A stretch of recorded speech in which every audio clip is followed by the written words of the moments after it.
Welcome to this lecture. In the last few lectures, we ran tutorial DAG blindly on Airflow web server without knowing what's actually written in it. But in this lecture, I will walk you through this tutorial DAG side by side, explaining you some of the fundamental Airflow concepts and their usage that helps in building our pipeline. Okay, so let's dive into the DAG file.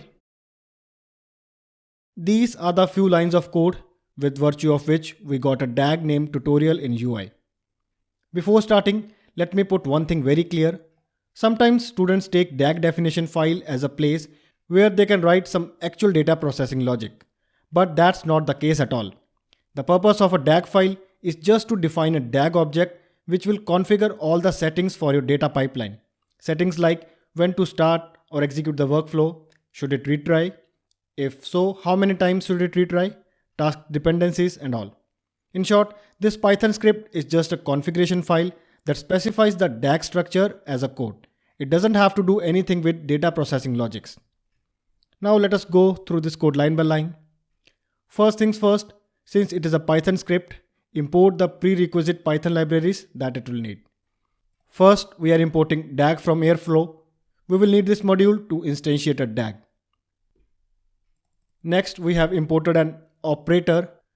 In this basic example, since we are dealing with the bash commands like print date and all, that's why we have imported the relevant operator, a bash operator to carry out those tasks.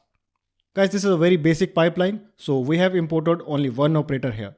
But yeah, as the complexity of your pipeline will increase, eventually you will need to add more operators here.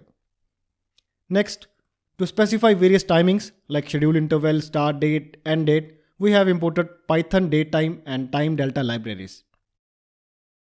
After the import, it has dictionary of arguments that will be applicable to all operators that are defined in this DAG, unless you override them. Coming inside the dictionary, first we have the owner name, which is Airflow. Next we have a key depends on past. It is set to false. Depends on past is a boolean field that specifies whether a task in current DAG depends on the successful completion of the corresponding task in older DAG runs. So suppose in our example, templated task failed in yesterday's DAG run. If this field depends on past is set to true, it will not allow templated task from getting triggered today. If it is set to false, then there will be no such task succeed dependency. Then is start date. We have already seen its use in previous lectures.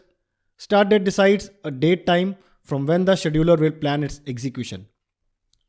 Next, these few fields are email relative.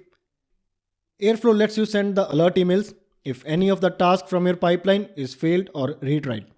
You can set up those email settings here in email on failure and email on retry.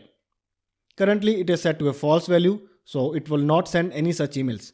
But yeah, if we configure the SMTPs and set this to true, then it will send the relevant emails to this particular address. Next is number of retries. This again is a salient feature of Airflow. The number of retries specifies how many times the task should be retried in case it fails. Then we have directive related to the retries. It is retry delay. Retry delay sets the time gap between retries. It decides after how much time the failed task should be retried. In our case, any failed task will be retried after 5 minutes. Then we have some properties commented out like pool, priority, wait, which we will discuss as we go along with this course. No need to go through them at this moment. Now, having set the default args dictionary, next is a very important step, instantiating a DAG object. We will use the DAG object that we imported and will nest a task into this DAG object. As a parameter, the first parameter is always a string representing the DAG ID, which serves as a unique identifier for this DAG. Next parameter is the default arguments dictionary. Passing that dictionary here while instantiating DAG will pass all the dictionary arguments to each of the task constructor that are defined next. Last parameter is the schedule interval that sets the time interval after which this DAG will be executed again. We have set it to 1, means tutorial DAG will run every day. Guys, here you can pass any intervals like hourly, daily, weekly or any particular date time depending on your application needs. And please note that in this DAG only 3 parameters are passed: DAG ID, default args, and schedule interval. But in your application you can pass even more parameters like DAG description, or sometimes if you have not specified any default argument dictionary, then you can pass those properties here one by one. I am attaching a link in the resources tab where you can find a full list of parameters that can be passed to a DAG.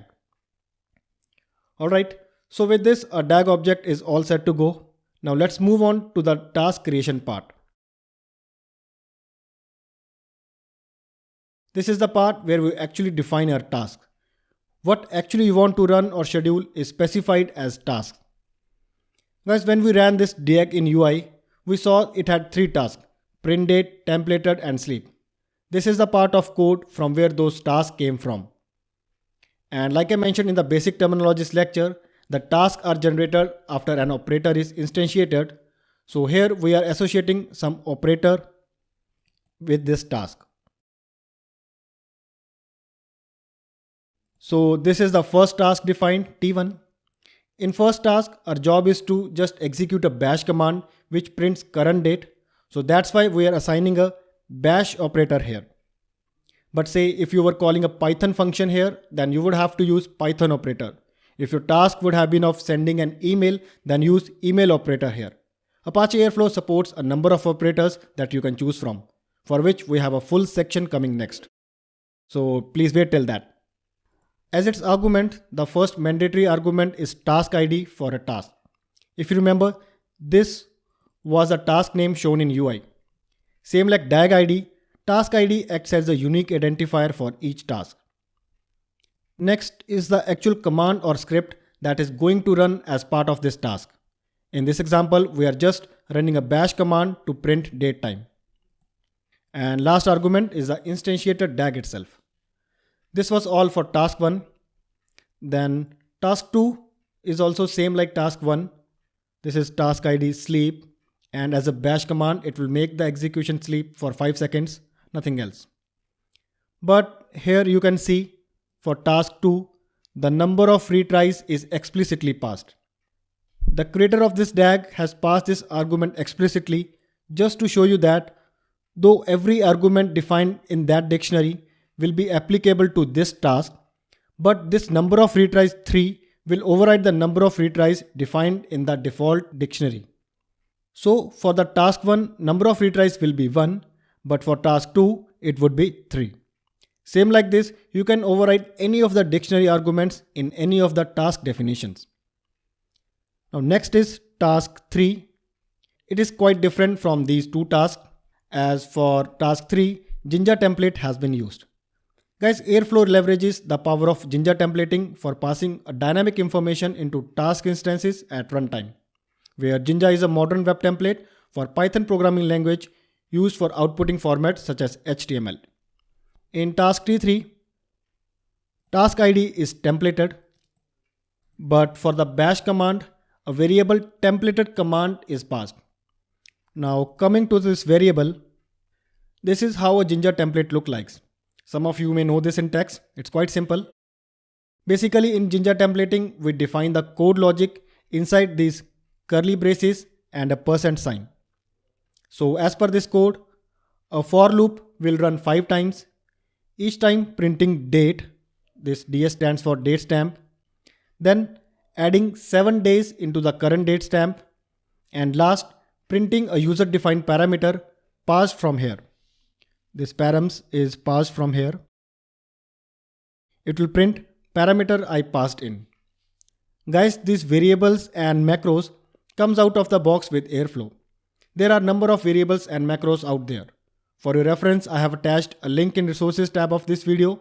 You can visit there and get a full list of available variables and macros.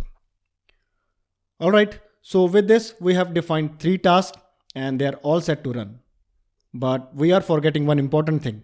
Setting the dependencies among us the task is pending. Actually in our example, since all the tasks are related to some print commands with no dependency on each other, so we kind of can skip setting dependencies. But yeah, this thing will become crucial in any ETL pipeline. There you will always need to run the extraction task first, then the transformation, following with loading task. In that case, you definitely need to set the task dependencies. So even though our tasks are independent here, but still I will add some dependencies in them for learning purposes. Now guys, there are two types of dependencies, upstream and downstream. You can set these dependencies either syntactically by set_upstream or set_downstream, or through Python bitsheet operators. Here the dependencies are set syntactically. So t2.setUpstream t1 means that task t1 needs to complete first, then only task t2 will start. In other words, you can say task t2 is dependent on t1 and will run only after the successful completion of task t1. Similarly, task t3 will only run after successful completion of t1. If we would have used set_downstream here, then it would have been opposite. Then t1 would be dependent on both the tasks. Also observe that there is no dependency between task t2 and t3. Any of them can run after t1, or they can even run in parallel. Good so far. So that's how a very basic DAG file is written. Now that we have knowledge of DAG file, let us run it one more time with respect to our learning of it.